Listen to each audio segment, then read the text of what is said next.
Welcome back to our channel, your premier destination for the deepest dives into the dramatic lives of Genoa City's most complex residents. Today is a beautiful day to unravel the tangled webs of deception, recovery, and psychological warfare that define our favorite families. Let us step straight into the shadows of Crimson Lights, where a fragile reunion is about to set the stage for an unprecedented emotional collision. The heavy glass doors of Crimson Lights swung open to reveal a profoundly altered Mariah Copeland, stepping back into the vibrant pulse of Genoa City after a grueling tenure within the sterile, isolating walls of a mental health treatment facility. The sensory overload of the coffeehouse, with its rich aroma of roasted beans and the low, comforting hum of familiar chatter, stood in stark, almost violent contrast to the quiet, clinical environment she had just left behind. Every step Mariah took across the worn wooden floorboards was laced with a fragile, tentative hope, her posture reflecting the deep psychological exhaustion of a woman who had spent months meticulously deconstructing and rebuilding her own shattered mind. The stigma of her institutionalization lingered in her peripheral vision like a ghost, making her hyper-aware of her surroundings. Yet there was an undeniable spark of resilience in her eyes, a desperate yearning to seamlessly reintegrate into the lives of the people who anchored her to reality. Behind the counter, Sharon Rosales froze, the mundane tasks of her day instantly evaporating as her maternal instincts locked onto the sight of her returning daughter. The profound, breathless relief that washed over Sharon was palpable, an emotional tidal wave rooted deeply in her own harrowing, historical battles with bipolar disorder and psychiatric confinement. She understood, with a visceral intimacy that required no words, the terrifying vulnerability of stepping back into the real world after one's mind had been classified as broken. Sharon abandoned her station immediately, her heart swelling with an overwhelming, protective warmth as she rushed to envelop Mariah in an embrace that communicated absolute safety, unconditional acceptance, and the silent, unbreakable solidarity shared only by survivors of severe psychological trauma. However, the tender sanctity of this maternal reunion was swiftly overshadowed by the dark, suffocating aura of crisis that Noah Newman brought into the room. Noah was a man drowning in his own hometown, his once steady demeanor completely eroded by the relentless, psychological warfare waged by the omnipresent specter of Matt Clark. The sheer exhaustion radiating from Noah was heartbreaking. He was a young man carrying the immense, crushing weight of the Newman family's collective traumas, completely depleted by the daily, agonizing vigilance required to navigate a city where his family's most vicious abuser seemed to lurk around every single corner.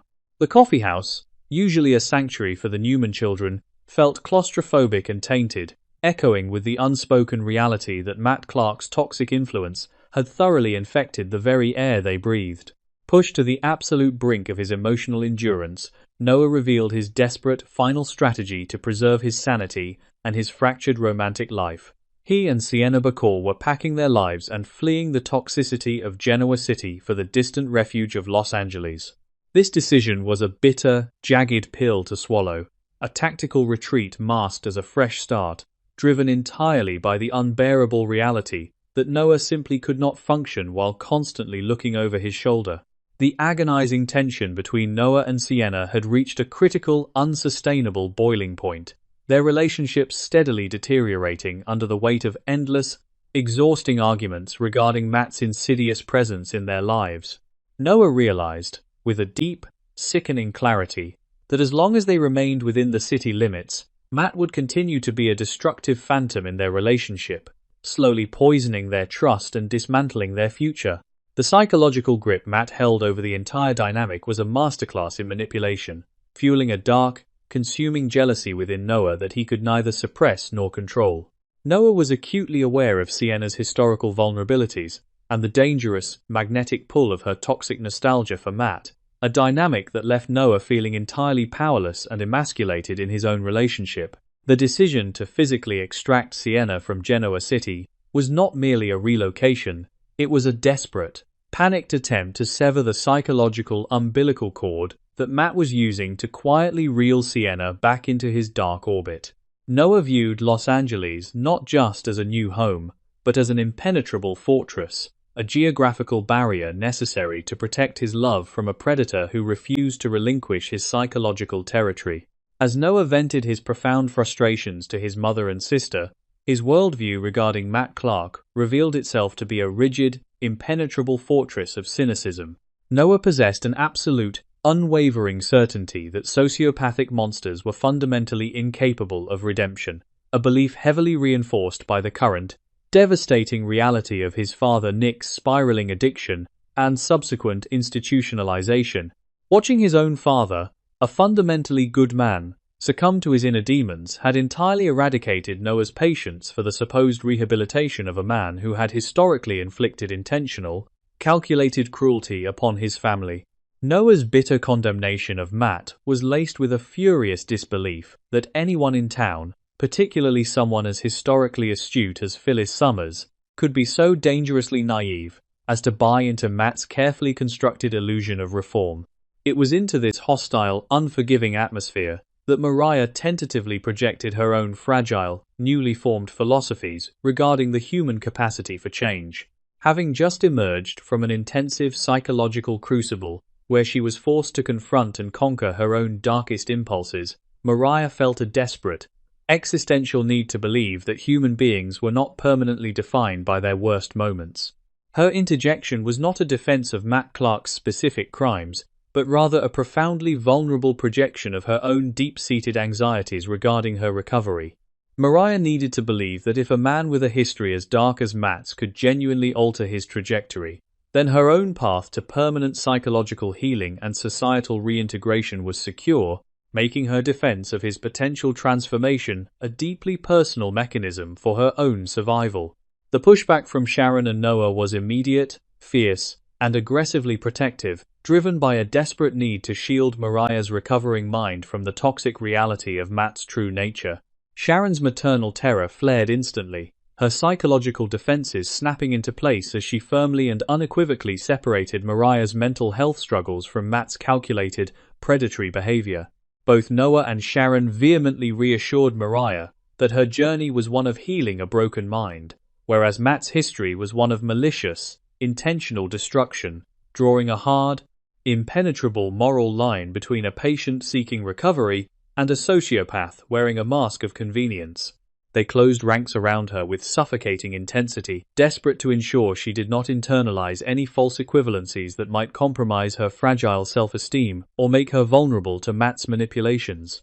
Despite the fierce reassurances from her family, Mariah found herself grappling with a profound, unsettling cognitive dissonance as she quietly processed their absolute condemnation. Her fiercely analytical mind, the very trait that had both saved and doomed her in the past, refused to blindly accept the black and white narrative presented by her brother and mother, sensing an emotional bias that clouded their objective judgment.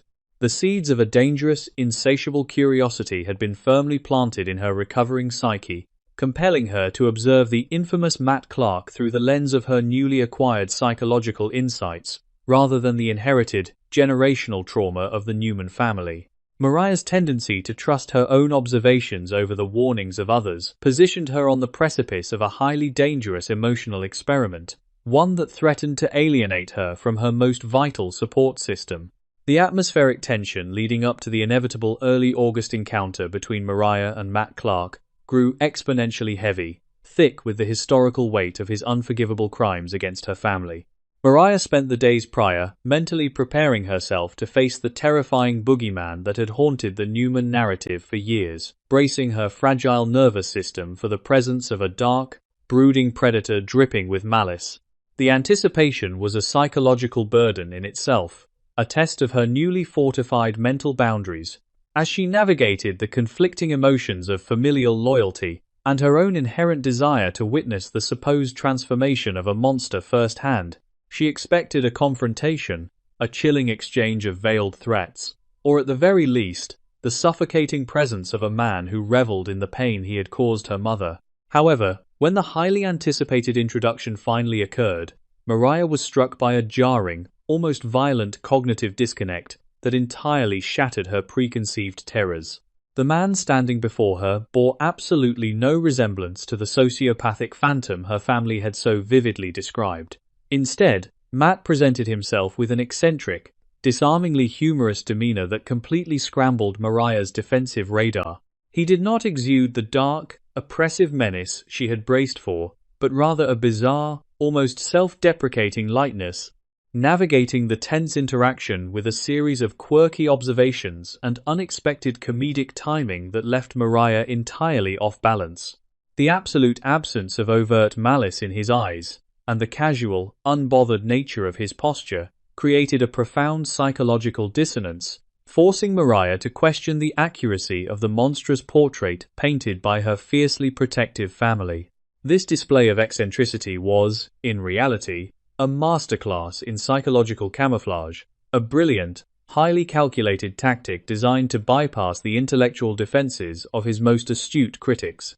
By presenting himself as a slightly unhinged, humorous outcast, Matt effectively neutralized the threat of his dark history, making it incredibly difficult for individuals like Mariah to align the charming man in front of them with the brutal abuser of the past. His humor acted as a highly effective deflective shield, scattering the focused anger of his detractors and creating an atmosphere of confusing ambiguity that forced people to lower their guard simply to process his bizarre behavior.